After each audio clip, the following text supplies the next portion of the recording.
The number you have reached, 911, has been changed to a non-published number. The term bread and circuses comes from an ancient Roman poet describing how the people are governed, not by excellence in public service, but by food and distractions, like a herd of livestock. Today's circuses can be found on Twitter, a reflection of the human herd's short attention span. Meaningless distractions to keep everyone calm while their food supply is being destroyed. While fools joke about Biden doing a horrible job, his administration is doing such an efficient job of destroying America that anyone running in 2024, if there is an election, will have to run on the Build Back Better platform. Starvation has been used as a weapon of destruction for years. In just a 2-year period, Stalin's government over 3 million people in Ukraine by simply pulling the strings of bureaucracy, sanctions. The Ethiopian counterinsurgency burned crops and food stores, airlift food markets, and restricted trade. They then began a resettlement plan that leased 80,000 people with further starvation. The U.S. State Department over 500,000 women and children in Iraq with starvation by sanctions. And this is exactly what is happening in America today. The Biden administration sanctions against Russia are only succeeding at more innocent people all over the world by dramatically cutting down the worldwide food supply. There is already a significant wheat, fuel, and fertilizer shortage, which is obviously going to affect everything else, starting with fresh produce and livestock. But in order to completely collapse the food economy, they'll have to start destroying food packing plants as well, so that there is nothing left on the shelves for you to eat. There have been confirmed over a dozen disabling accidents at food plants in the last month, over a dozen. Absolutely, and we're talking about some really significant plants. The Taylor Farms facility in Salinas, California was completely destroyed by a fire last week. We've had 2 major potato processing plants in Belfast, Maine and Warden, Washington that were completely gutted, which is happening at a time where we already have a potato shortage globally. You were talking about the onion supply at Rio Fresh, but it's not just produce plants. Last month there was a fire that took out a Nestle food plant out in Jonesboro, Arkansas, and that's impacting frozen food brands like Hot Pockets or Stouffer's, which maybe you might buy if you can't get fresh food from a warehouse. But those still satiated with their bread and circuses are soon going to start getting hungry. And it's because America is under siege, being destroyed from within by a corrupt government, while the people seek fairness on Twitter. During the 1990s, Monsanto Corporation's devastating attack against farmers, their genetically modified frankenfoods, and their neurotoxic pesticides inspired people to push government into legislating certification standards for foods. But thanks to Big Pharma, Bill Gates, and pop culture media, Monsanto still stands strong and is ready to take complete control of your food supply, with the help of the same powerful families and foundations who already control the money and the energy. Their plans to do so are comprehensively laid out in a recent report published at Corey Diggs. The indoor vertical farming industry, which is a highly innovative and efficient method, is being funded by Bill Gates and pushed by the World Economic Forum as a replacement to conventional outdoor farming. AeroFarms is the industry leader in vertical farming, and they also co-developed the first CRISPR gene-edited produce product and worked with the NIH to produce proteins.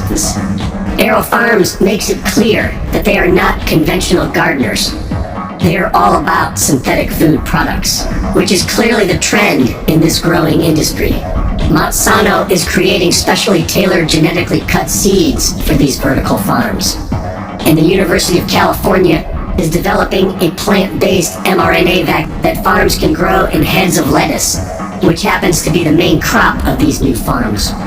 These GMO farms already provide food at major outlets including Kroger, Walmart, and Whole Foods, and are massively expanding. And it's not only fresh produce that's getting genetically modified.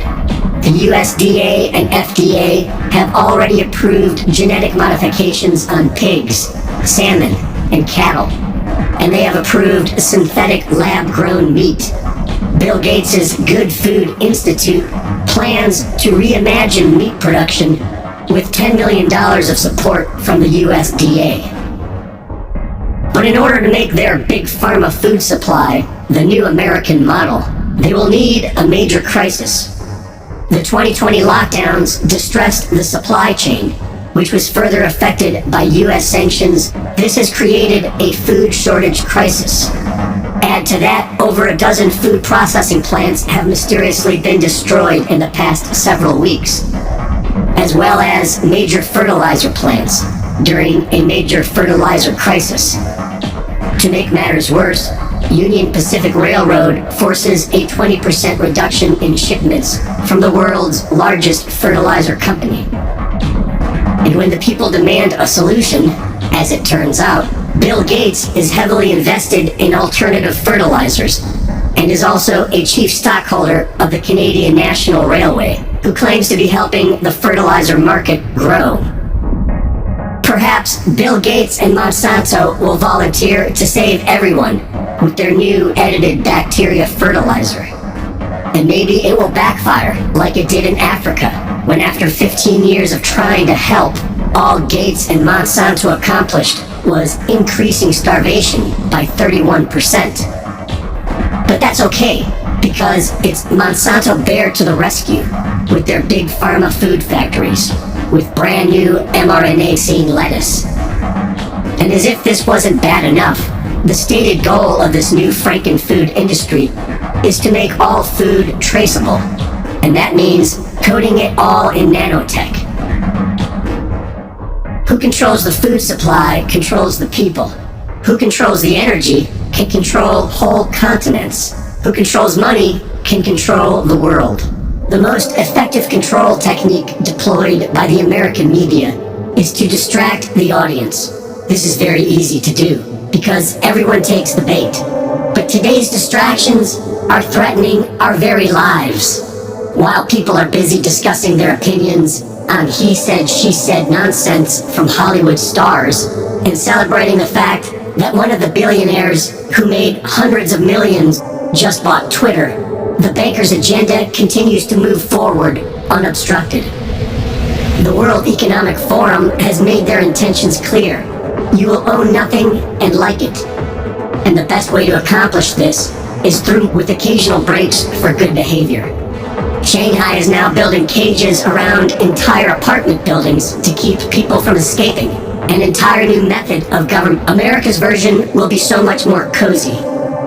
World nations are beginning to adopt the carbon tax and cutting off the fuel supply, while announcing massive fuel shortages.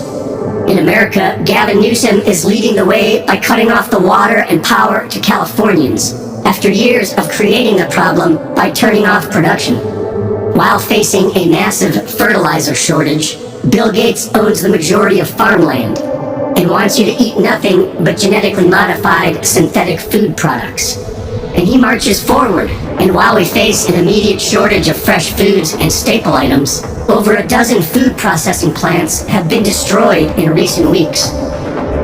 It may not be possible to see the entire picture from the level where we are at, but they are going to shut us down again.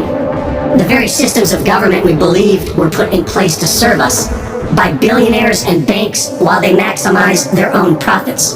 That much is clear. And as far as the ones perpetrating this human liquidation, what they can clearly see is that we will obey.